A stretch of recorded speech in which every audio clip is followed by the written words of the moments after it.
Entonces vamos a seguir avanzando poco a poco ya, lo que siempre les digo, al final ya de las clases llegamos a un embarazo a término, ¿no? Ahora vamos a hablar un poco de lo que se llama líquido amniótico, a ver dónde se forma, cómo se forma, cuál es la cantidad, seguramente vamos a ver. ¿Ven? ¿No? Bueno, más o menos, listo. Ya. El líquido amniótico se halla en equilibrio dinámico con la madre y el feto, por lo tanto en su composición influyen sus estados patológicos, así como la edad gestacional de la madre. En condiciones normales es claro, a veces ligeramente opaco, blanco, grisáceo o amarino, y su olor es semejante al hipoclorito de sodio, el esperma. La densidad es de 1007 y la reacción ligeramente alcalina, un pH de 7,4 y está constituido por agua en su 98%. También tiene constitución de albumina, sales, glucosa, lípido, urea, ácido úrico, creatinina, vitaminas, bilirrubina y hormonas. ¿Qué más es el hipoclorito de sodio? ¿Con qué otra cosa? El esperma, ¿verdad? ¿Pero qué más? Nosotros no sé el esperma.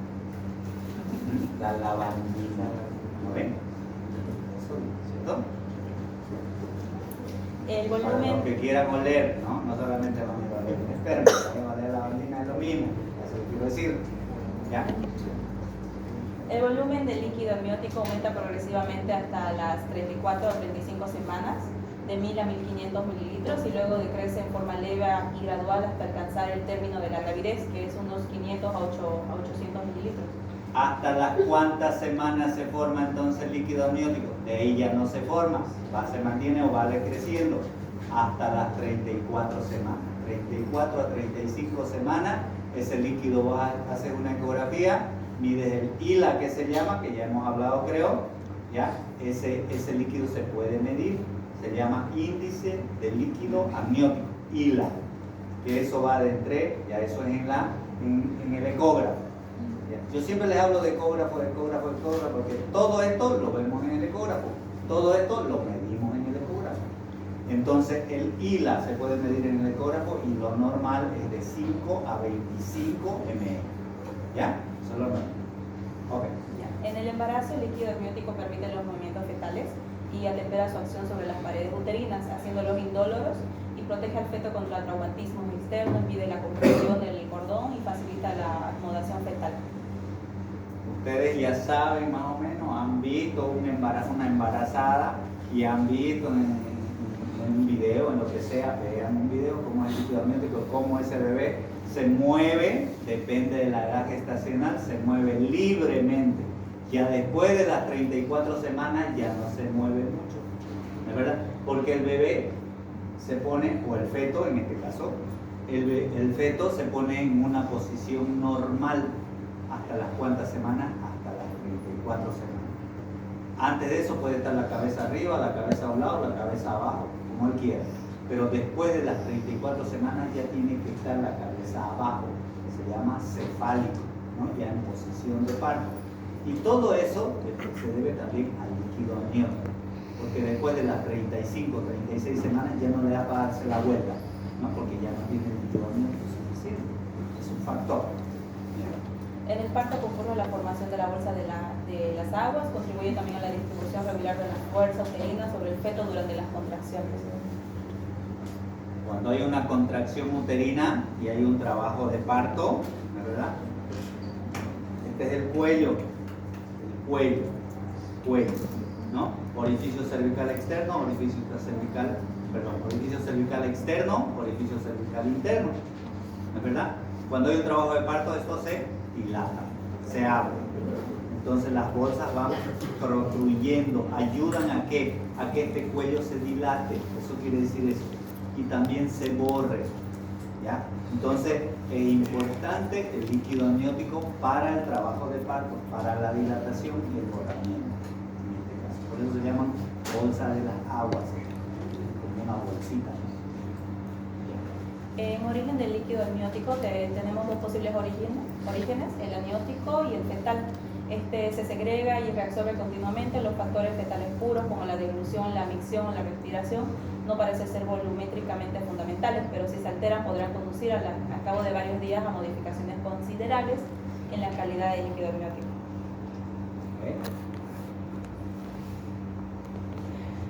Ya, acá ella está un poco mal de la garganta. Vamos a hacer todo lo posible para que ponga su tema, ¿ya? Porque este tema lo tenemos que poner en el examen también. ¿Listo? Examen de paciencia. Ya, vamos.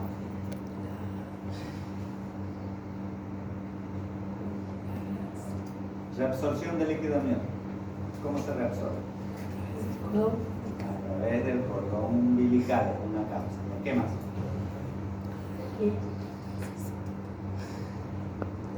De barro, pero Sí. tú verdad ahorita. Ya, termina los dos. Eso son compañeras, ¿no es? Sí, está bueno. Ya, la absorción del líquido amniótico. Bueno, uno a través del cordón umbilical, al inyectar los isótopos radiactivos en el líquido amniótico se demostró que pasaban rápidamente a la orina fetal. De acuerdo con el gradiente de contracciones, el pasaje al feto se haría a través del cordón umbilical. El transporte del líquido amniótico a través de las paredes del cordón se hace por simple difusión y moviliza grandes cantidades de agua, 50.000 mililitros por hora. Una vez en el interior de la gelatina de Wharton, el líquido amniótico puede pasar a los vasos umbilicales, sobre todo a la vena. Entonces, ¿dónde el cordón umbilical juega un papel importante en la reabsorción del líquido? Porque no solamente se va a formar, también se tiene que reabsorber, ¿verdad? Entonces, el cordón umbilical, como vemos, juega un papel importante en la reabsorción mediante su vaso, mediante la gelatina de Wharton, todo. Eso se llama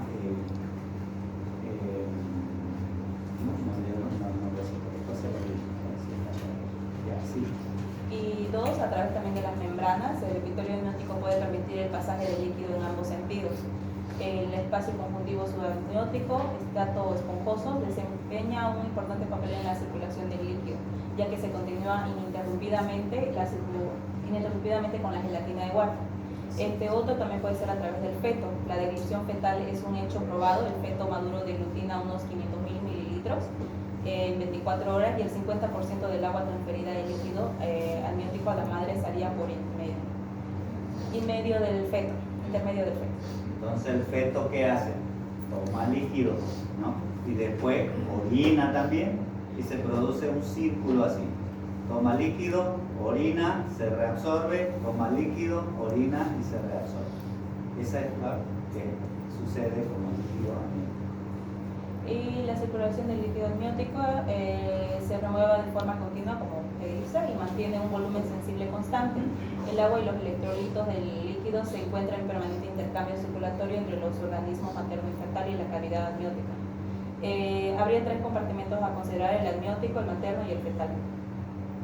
En embarazo temprano, la transferencia del agua se hace principalmente entre el compartimento materno y el amniótico. En embarazos avanzados toma mayor importancia el comportamiento fetal y al término el 40% del agua transferida a la madre se hace a través del feto. Feto produce su propio líquido, ¿verdad? Sí. Gracias. Okay. El líquido está bien, ¿no? ¿O tienen alguna duda? No, el líquido amniótico es importante, como hemos dicho, ¿no? Tiene funciones, como hemos dicho, tiene función para que el feto se movilice, tiene función de nutrición, tiene función de acolchonamiento, si vale el término, tiene función en el trabajo de parto, forramiento y dilatación del cuello cervical, ¿no? El líquido amniótico es un elemento importante porque protege al feto, ¿no? Protege del trauma, protege de muchas cosas, el amniótico de ese feto, ¿no? Entonces es importantísimo lo que es el líquido amniótico para el crecimiento y desarrollo del feto. Si no hay líquido amniótico no se va a desarrollar normalmente ese feto, ¿no? Va a producir algunas alteraciones, no podemos hablar de alteraciones, ¿ya? Pero es importante, ¿ya? Ok, vale, dale. Para que pase la diapositiva. ¿Cómo que ginecología 1? No es ese. Ginecología 1. ¿Qué mandó ahí? Gracias.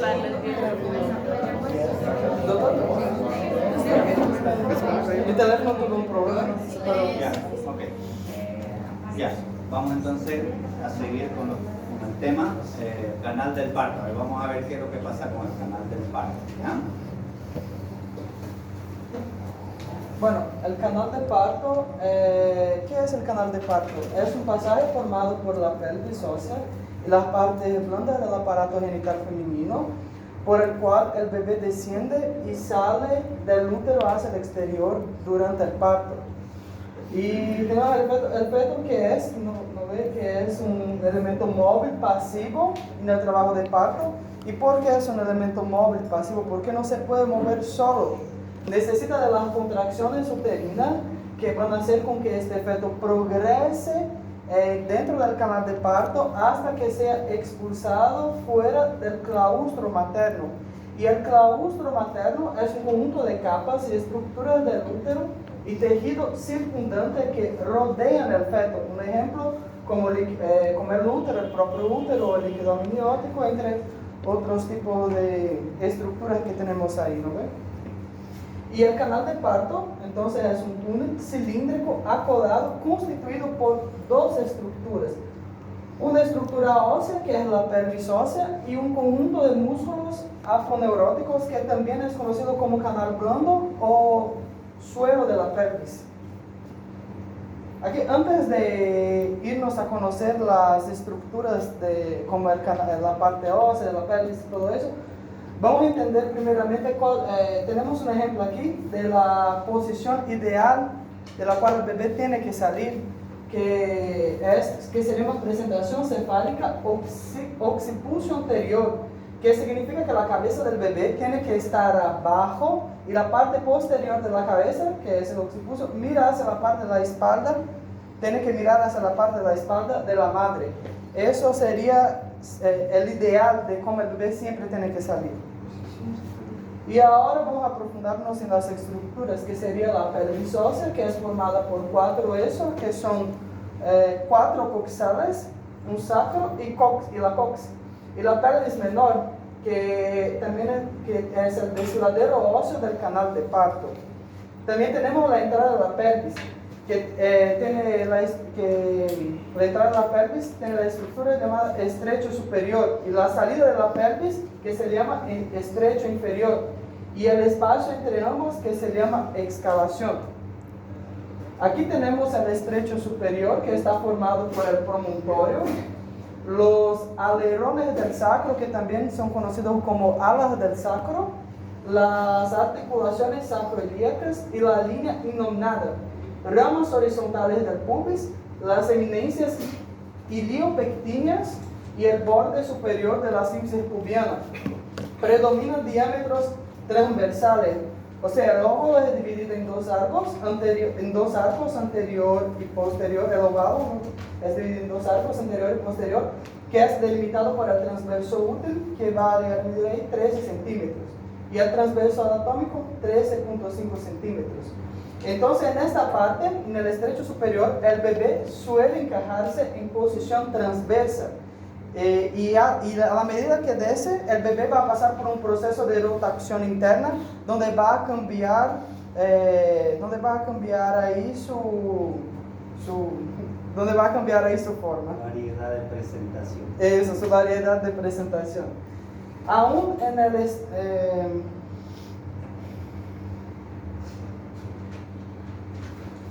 el estrecho superior tenemos el arco anterior, que es el transverso útil, línea innominada y ramas horizontales del pubis. El arco superior, que son los senos sacroiliacos, alerones del sacro, que como yo dije también son conocidos como alas del sacro, y el promontorio. En el diámetro anteroposterior y dos oblicuos tenemos la proporción y simetría del estrecho superior. Y ahí tenemos el promonto suprapúbico, que es la parte más importante del estrecho superior, porque en esta parte el occipucio, que es la parte detrás de la cabeza del bebé, se dirige hacia las sínfisis púbicas en posición occipito anterior. El promontorio suprapúbico es la parte que se extiende desde el promontorio hasta la parte superior de la sínfisis púbica.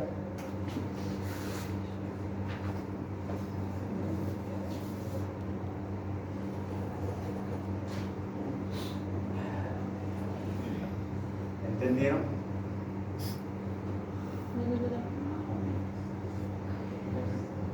¿Ya? A ver, hasta aquí para que vayamos entendiendo un poquito. Estamos hablando del canal del parto. El canal del parto está formado por una parte ósea, como le he dicho. Hay cosas que son importantes que tenemos que aprender, como por ejemplo el estrecho superior. ¿Por qué el estrecho superior de la pelvis? ¿Por qué? Porque es el primer lugar donde la cabeza va a tomar contacto. Es el primer lugar cómo se va a encajar. Así bien él lo ha dicho, que hay formas en cual el feto se encaja. Eso se lo voy a mostrar en el muñeco, en la práctica cuando vayamos. Vamos a hacer una clase allá y les voy a mostrar eso.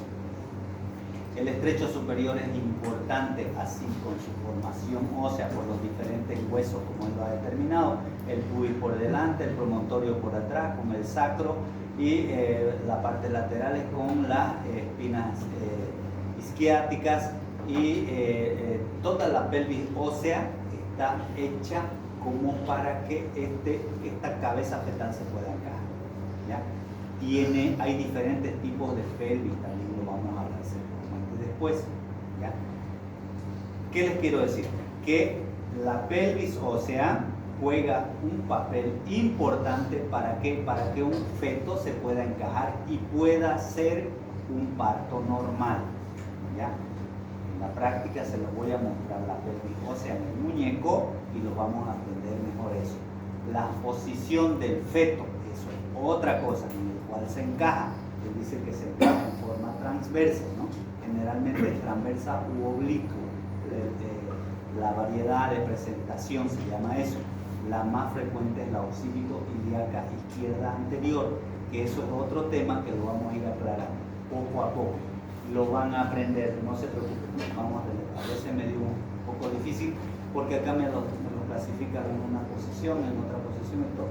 En la práctica lo vamos a aprender. Vamos a hacer una clase o 2 clases de práctica con el muñeco allá. Si es posible, aquí lo voy a traer el muñeco para que aprendamos. Pero vamos a aprender lo básico.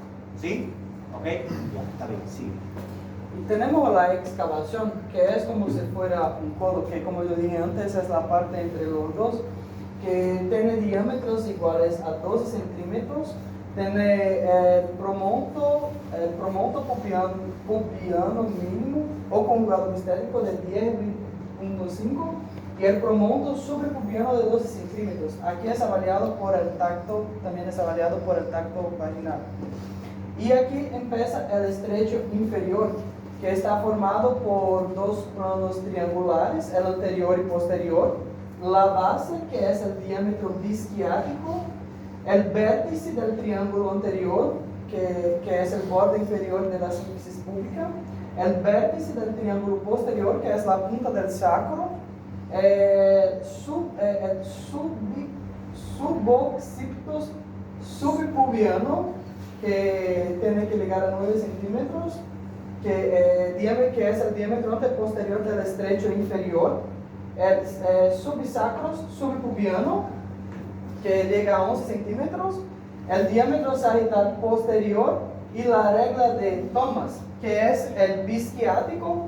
Bisquiático sería el diámetro entre las espinas ciáticas, más sagital, que es posterior, que va desde la parte más posterior del sacro hasta el punto más anterior de las sínfisis púbicas, y eso tiene que llegar a 15 centímetros para que el feto tenga un buen pasaje. Y aquí tenemos la progresión móvil fetal, donde nosotros vamos a tener los planos de Hodge, que es el primer plano, que es el borde superior del pubis promontorio, el segundo plano, que es el borde inferior del pubis, la parte media, la segunda vértebra sacra. Tenemos el tercer plano, que son las espinas ciáticas, articulación cuarta y quinta vértebra sacra, y el cuarto plano, que es el punto del cox. Y la relación con los planos de Lee, que como el doctor dijo, la pelvis tiene formas, ¿no? La pelvis femenina tiene formas. Y los planos de Lee van a hablar de la pelvis femenina, que sería la más, aquí tenemos un ejemplo. que son las ginecoides, antropoioides, plastipeloide y androide. Pero la más favorable en su forma para el parto es la ginecoide. Las otras hacen con que se quede un poco más difícil el parto normal. Entonces, a ver, estábamos hablando de la pelvis ósea. Ahora ya estamos hablando un poquito del móvil fetal. Cómo ese feto se va a encajar en el estrecho superior, y a medida que va progresando, este feto se va encontrando con ciertas situaciones. Nosotros, para hacer una valoración, hablando de los planos de Hoth, los planos de Hoth ustedes los tienen que aprender, que son 4. El primer plano, no sé si tienes el dibujito, no sé si lo tienes, pero te lo voy a decir ahorita. Si lo vemos en dibujo, lo vamos a aprender mejor. Y si se los explico en la pelvis de allá, lo vamos a aprender mucho mejor, ¿ya?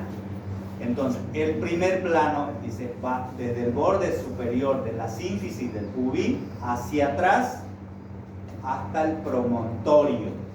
¿El promontorio cuál es? Es la primera vértebra sacra. Es un levantamiento óseo, si vale el término. Entonces, y ahí va y choca.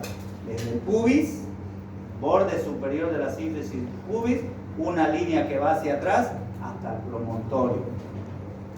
Segundo plano de Hoth. El segundo plano de Hoth va desde el borde inferior de la sínfisis del pubis hacia atrás, hacia la segunda o vértebra sacra. El tercer plano va desde una línea imaginaria, dice el libro, que pasa por las espinas ciáticas y va directamente a la cuarta y vértebra sacra. ¿Ya? Y el cuarto plano va directamente al coxis. Son líneas que uno las traza imaginariamente. ¿Para qué sirve esto? Cuando nosotros hacemos un tacto, ¿no? Un tacto vaginal, nosotros vamos a ir a tocar allá la cabeza. ¿No ven? Vamos a tocar la cabecita. ¿Qué pasa con esa cabeza? Ven. Hagamos algo un poquito más de trabajo. Ahí. Hace así como si fuera una pelvis. Eso. Entonces la cabeza, ven acá, trae tu mano. Así. Vamos a suponer que esta es la cabeza, ¿no es verdad? La cabeza. Esta cabecita toca aquí, al estrecho superior. Este es el estrecho superior. Aquí estaría el coxis y aquí está el pubis. ¿No ves? Pubis y atrás el coxis, ¿cierto? O el sacro. ¿No ves? Entonces, esta cabeza va bajando, descendiendo y va haciendo unos rotes que no los quiero confundir todavía. Yo lo que quiero que entiendan esto es que se encaja primero en el estrecho superior en una variedad de posición, que después lo vamos a hablar. Ahorita, para no salirnos mucho del tema, vamos a hacer para que ustedes entiendan un poco. Desciende y sigue descendiendo. ¿Dónde van los planos de Hoth? Otra vez, está ahí. Yo cuando ahí hay un trabajo de parto, yo hago un tacto por acá está la vagina, ¿no ven? Hago un tacto, entonces está dilatado, el cuello ya está dilatado, yo el tacto hago y puedo tocar la cabeza, ¿me entienden? La toco la cabecita en un tacto vaginal, la toco la cabeza y digo, ¿en qué plano está? Apenas lo toco allá arriba, está en el primer plano de Hoth. Si esto está más descendido, no mucho, yo hago otro tacto y digo, está más abajo, está en segundo plano de Hoth. Si esto está más descendido, está más abajo, yo digo, está en tercer plano de Hoth. Si esto está más descendido, ya lo toco aquí, que está la vulva, ya casi lo veo, está cuarto plano de Hoth. A eso se refieren los planos, son unos cortes imaginarios en el cual nos sirve para nosotros para ver el grado de encaje de esto, por dónde va a encajar. ¿Listo? En la práctica, ¿cómo vamos a diferenciar para que no tengamos si está en primer plano o en tercero? No hay dónde confundirse por eso. Está encajando, yo hago tacto y digo primer plano. Porque yo teóricamente sé que, y prácticamente que lo vamos a ver, el primer plano que dice, borde, este es el pubis, borde superior del pubis, borde inferior del pubis. Cara posterior, cara anterior, ¿no? Entonces anatómicamente ya eso lo deberíamos saber. ¿Qué dice el primer plano? Del borde superior del pubis va una línea, y este es el promontorio, va una línea al promontorio. A ver, segundo plano, del borde inferior del pubis hacia atrás, hacia la segunda vértebra sacra, ya están acá las sacras. Tercer plano, pasa por una línea que pasa por las espinas ciáticas, una línea, acá está la ciática, se lo voy a mostrar en el muñeco, la ciática, y pasa y va hasta la tercera o cuarta vértebra sacral. Y el cuarto plano, que ya está aquí abajo, la cabeza estaría aquí abajo, ¿no? Entonces, ahí nos damos cuenta cuáles son los planos de color. Eso lo vamos a aprender, lo tenemos que aprender. Eso es pregunta de examen cada vez. Doutor, Dígame. uma dúvida, talvez seja a dúvida de muitos, não sei. Pero quando nós fazemos o toque, quando hacemos o toque e ingressamos ao primeiro plano, quanto mais ou menos, porque, por exemplo, se o dedo não tem o mesmo tamanho do meu dedo, o dedo de outro talvez seja mais largo. Então, quanto? Porque se eu toco na cabeça do bebê, para mim, ela é a cabeça, ou seja, não dá para mim assim, uma linha, duas linhas, três linhas, ou seja, estamos vendo que ele está corando porque ele está salindo. Agora, como se mede? Não Se entendo. llama imaginación. ¿Qué es la medicina? ¿No ven? La medicina también es imaginaria. La medicina, entonces ahí que en medicina sea- 2 más 2 es 5, Si no es fuera 4. preciso, si no. Entonces, ahí entra tu pregunta, ¿no? ¿No? Que algunos pueden tener unos dedos más largos, otros dedos más cortos, pero la idea ya la tienen en la cabeza, ¿no? Yo no puedo tocar la cabeza, o apenas lo podría tocar, mi dedo es más corto, está en primer plano. ¿Ya? Si yo hago y toco la cabeza aquí abajo, ya casi está dilatada completa. Digo, está en cuarto plano, ya es el último plano. ¿Entienden?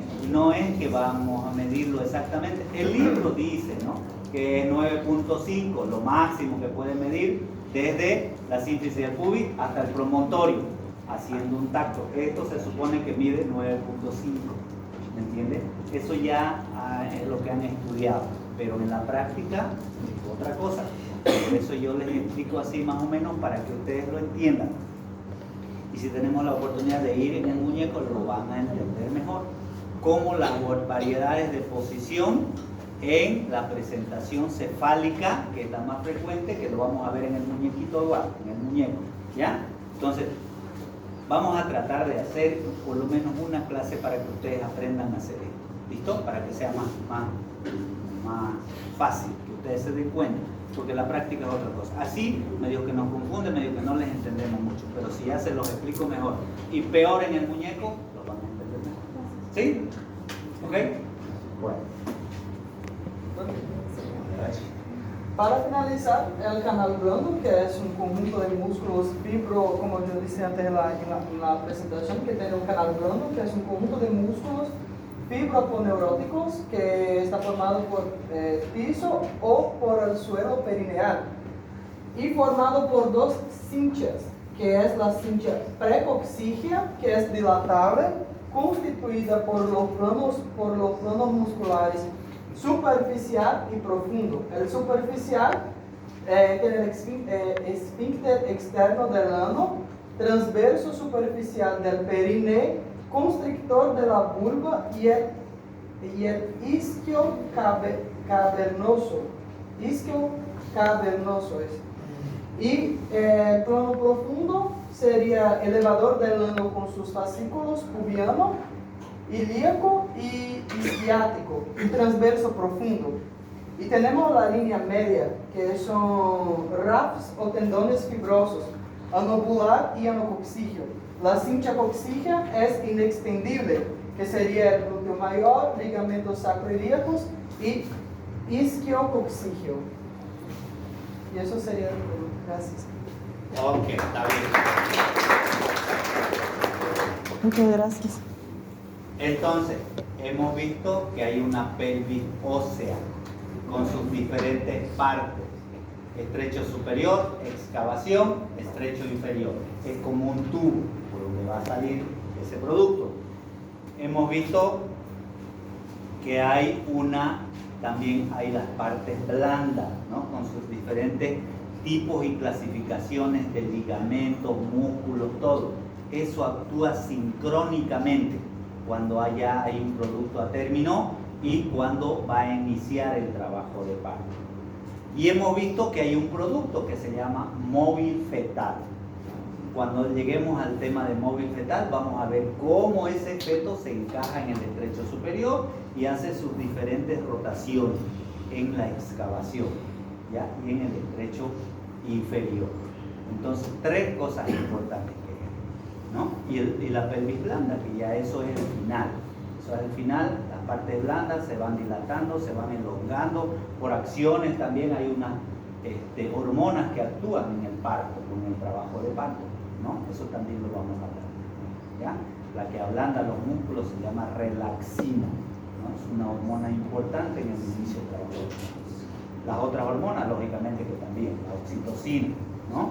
Es la que produce la contracción, ¿ya? La prostaglandina, que es la que produce el dolor, y la relaxina es la que produce las relajaciones de las partes blandas de la pelvis para que ese feto, ese producto pueda seguir pasando y pueda expulsarse hacia el exterior.